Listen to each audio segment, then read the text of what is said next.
काम पनि कति हो छ जति गरे नि सकिँदैन बिहानदेखि गर्न लागेको कहिले भित्र गऱ्यो कहिले बाहिर घरि गोबर सोर्यो जम्दाको बुढाबुढी नि कहाँ हुन् ससुराली जान्छु भनेर अस्ति गएको अहिलेसम्म आउँदैन भने यहाँ आफू काम गर्दा गर्दा हैरान भइसक्यो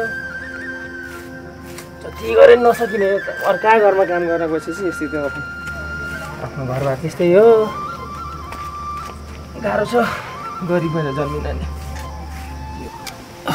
यति बेला भइसक्यो आफ्नो पनि यहाँ भोकले पेटमा मुसा डढिरहेछ गाई बस्तुलाई पनि खुवाउनु पर्ने होला फेरि घाँस काट्न आउनु पऱ्यो आएर खाना बनाएर खान्छ होला नि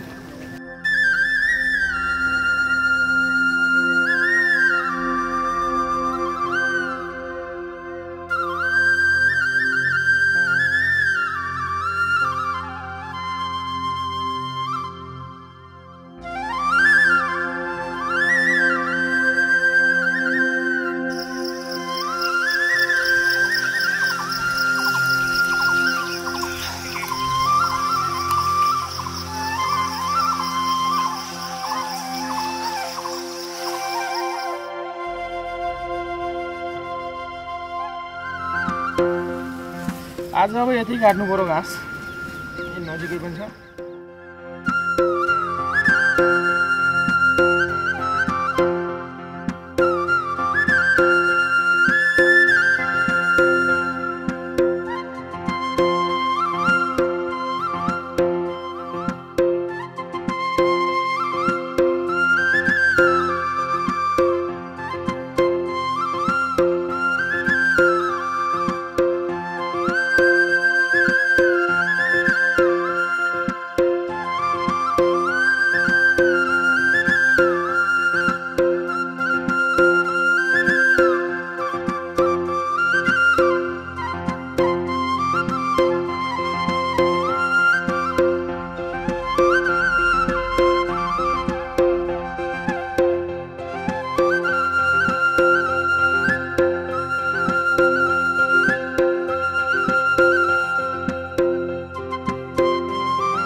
कस्तो गर्मी ए बुढी पानी लेन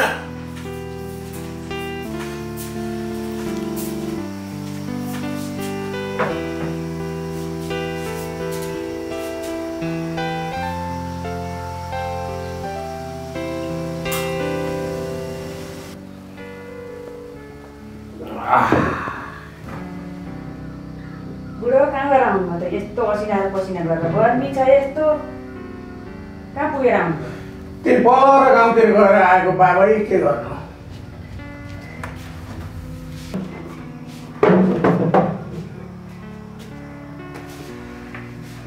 बिहानै जानुभएको यस्तो घाममा पो आउनुभयो कि बेलुकातिर जानुभएको हुन्थ्यो यस्तो मध्य घाममा काम भएर त गएँ त्यसै किन जान्थेँ म सोध्न पनि नआउने कस्तो रिसाउने हो अनि छोराबारीलाई फोन गर्छु भन्दैछ गरिस् त खोइ किन आएनन् आजसम्म गर्नु त गरे हो नि अस्ति फोन अब के पो गर्छ अहिले म घरको कामले केही भ्याकी छैन फोन गर्न नि कुरोकानी भएकै छैन अहिले धेरै भइसक्यो बुहारी लिन गएको अहिलेसम्म आउँदैन होइन यो घरमा के भइरहेछ काहीँ फोन सुन त गर्नुपर्ने, आजसम्म आउने नआउने केही नेतो छैन बा।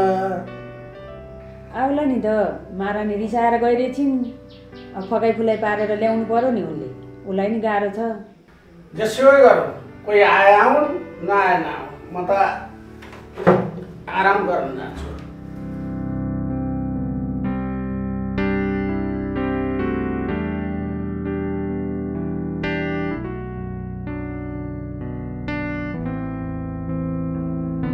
ल कोही आए आउन् आए नआउन्, मेरो दुःख मैसित मलाई कसले सघाउने, यत्रो काम छ घर।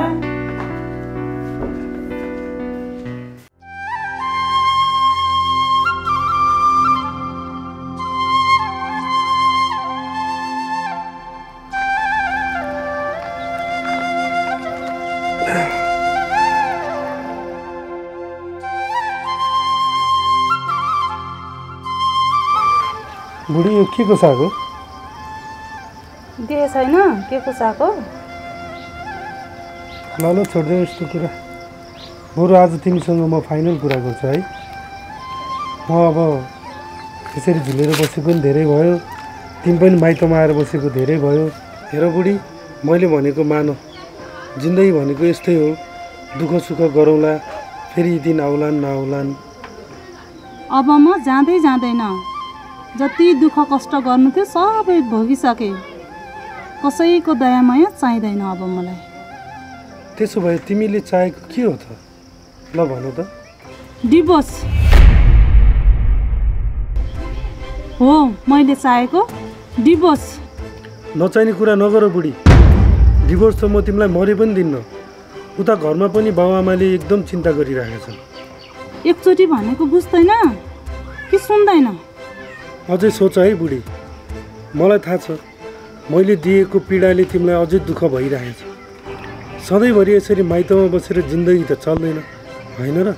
त्यसैले विगतका सबै कुराहरू भुलेर हामीले नयाँ जीवनको सुरुवात गर्नुपर्छ बुढी। अझै सोच विचार गरेर जवाफ देऊ है।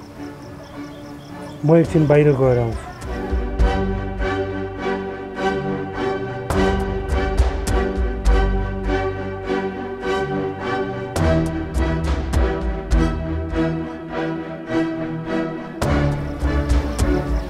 तैँले दिएको पीडा त यो मनमा अझै पनि ताजै छ।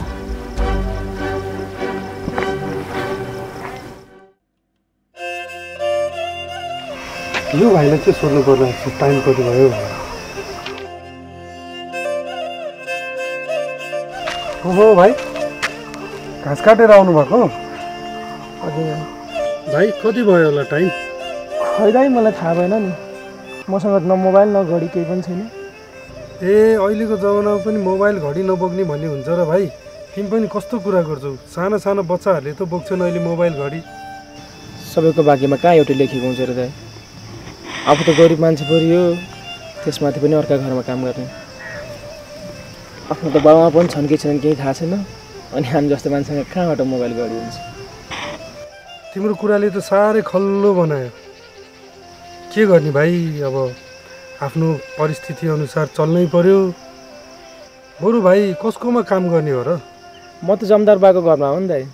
जे जस्तो भए पनि जोस र जाँगरका साथ अगाडि बढ्नुपर्छ, पिर नगर भाइ। अनि दाइ तपाईँले त मैले आजसम्म यो गाउँमा कहिले पनि देखाएको थिइनँ त। म त ससुराली आएको भाइ बुढी लिनलाई। तिमीले रेखालाई चिन्छौ होला नि? चिन्छु नि दाइ, किन नचिन्नु, आफ्नै साथी त हो। हो त नि भाइ, म रेखाको भिनाजु हो, त्यही भएर तिमीलाई सोधेको। ए हो र दाइ? मलाई त के थाहा, अब घरको काम गर्दा गर्दा कतै हिँड्न डुल्ने केही पाइँदैन, थाहा भएन नि मलाई त दाइ। रेखा फेल भएको छ अरे भन्ने त सुनेको थिएँ मैले, तर आजभोलि धेरै भयो भेटघाट पनि भएको छैन दाइ हाम्रो। त्यही त नि भाइ, उनको आमा र दिदीले गाली गरेका थिए, रिसाएर कता हिँडिन्। ए हो र? कहाँ गयो लिन त फेरि? ल ल दाइ, म यसो हेर्दै जान्छु बाटोमा कतै भेटिन्छन् कि। ए ल ल भाइ, बाटोमा कतै भेट्यौ भने घर जाऊ भन्दै भाइ। ल ल दाइ, म गएँ है।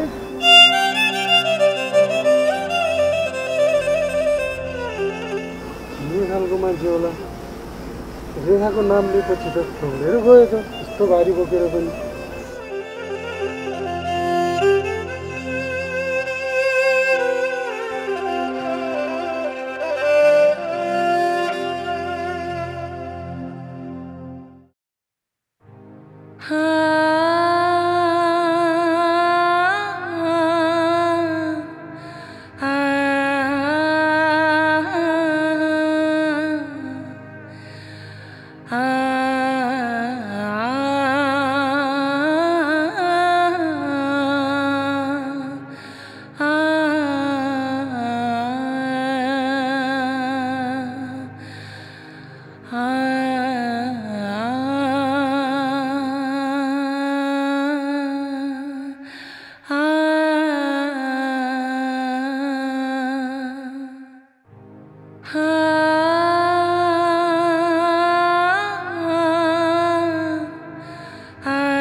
धर्म भाइ के धर्म भाइ सन्चै छ नि क्या होइन दिदी ठिक छ। अनि खै त जमदार बार आमा ए जमदार बाबामा अस्ति जानुभएको ससुराल जाने भनेर अहिलेसम्म आउनु भएको छैन। ल ल ठिकै छ। ए दिदी सुन्नु त रेखा आयो। कुरा नगर्नु त्यसको त कुरा पनि सुन्न मन लागेन मलाई।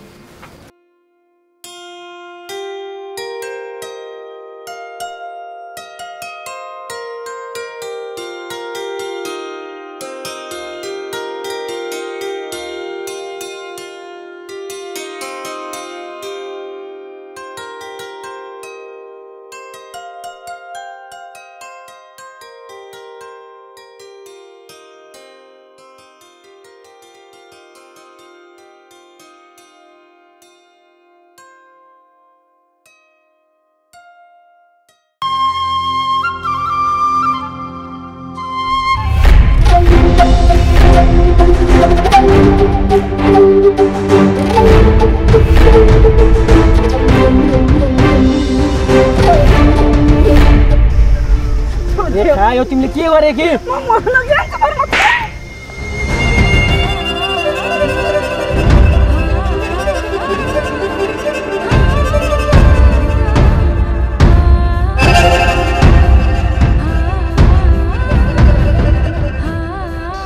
तिमी यो के बोले कि रेखा के गर्न खोजेको हो तिमीले भएको चाहिँ के हो के भएको छ भन त।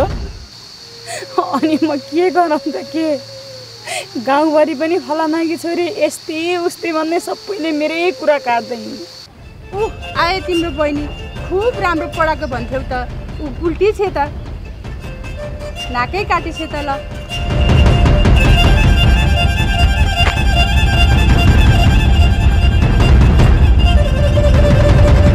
हेर हेर लाज पर्छ कि मलाई कसरी हेरेर गई।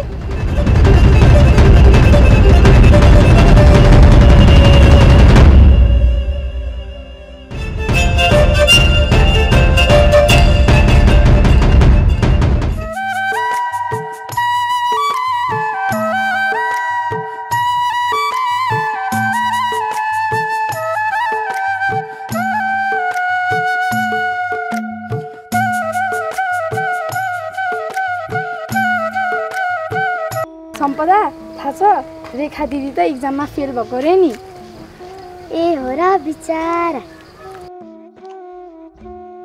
के को बिचारा नि बल्ल ठिक्क पर्यो। हो र तँलाई किन यस्तो लाग्छ ओइ? किन नि उसको दिदी र आमाले ठुलो ठुलो कुरा गर्दै हिँड्थे बल्ल ठिक्क पर्यो। भाइ भाइ छोडिदिउँ हिँड्न हामी घर जाउँ।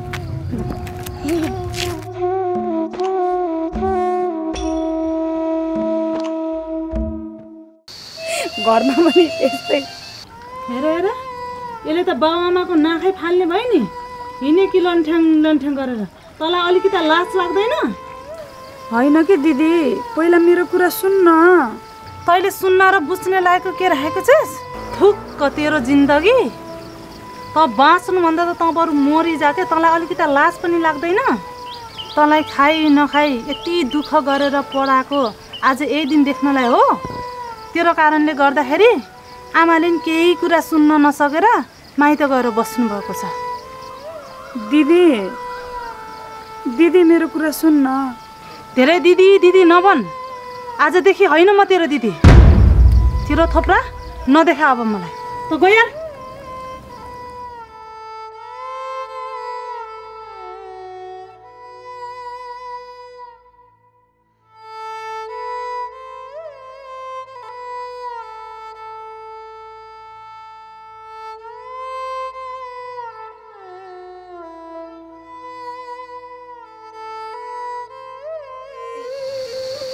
मेरो अब अरू उपाय के छ? ल भन त धर्म तिमी आफै म के गरौँ? यति जाब सानो कुरा पनि मर्नै पर्छ त? मर्न त्यति सजिलो छैन रेखा। बरु जामिड तिम्रो घरकाले पनि खोज्दै थिए घर जामिड। म जाँदिनँ धर्म तिमी जा। बरु मलाई देखाथे भनेर कसैले पनि नभन्दै ल। होइन तिम्रो भेनाले पनि खोज्दै हिँडिरहनु भएको थियो अघि देख्यो भने भन्दै थिएँ। म त भन्दिनँ हो कि घर जामिडसँगै। म यत्तिकै त कहाँ निक्लिएर हिँडेँ हो र? मलाई पनि त रहर थिएन नि त आफ्नो घर छोडेर हिँड्नलाई। नै म जान्न धर्म तिमी जाऊ। जाम्नुसँगै जाँदैन म एकछिनमा आउँछु नि त होइन जानुपर्छ सँगै जानु म एकछिनमा आउँछु कि आउँछौ नि साँच्ची आउँछु साँच्ची ल फेरि अघि जस्तो गर्दैन नि फेरि है भनिरहेको छु आऊ है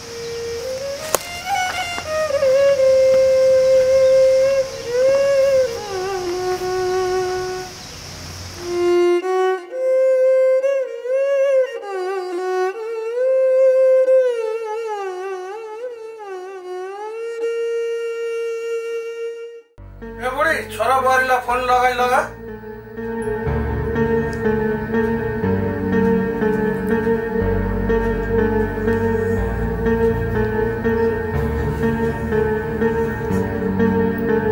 मोबाइल त स्विच अफ भन्छ त्यसो मोबाइल कसरी स्विच अफ हुन्छ